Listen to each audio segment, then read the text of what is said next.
pelantikan ini tidak dilihat sebagai satu keistimewaan semata-mata,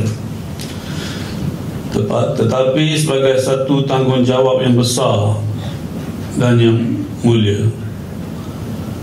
Kedudukan yang disandang adalah satu lambang kepercayaan, bukan sahaja daripada pihak pentadbiran negeri, tetapi yang lebih penting ialah daripada rakyat jelata yang meletakkan harapan tinggi pada kewibawaan dan kebijaksanaan para pemimpin di negeri Pahang ini.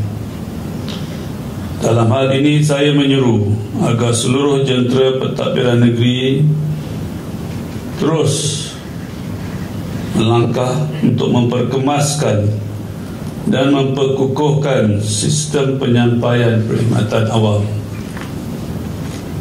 Kita perlu bergerak ke hadapan dengan sistem pentadbiran yang lebih efisien,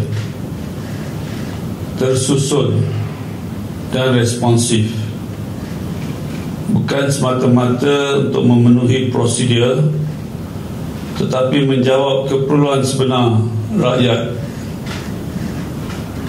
Rakyat akan menilai kerajaan bukan pada kata-kata, tetapi pada tindakan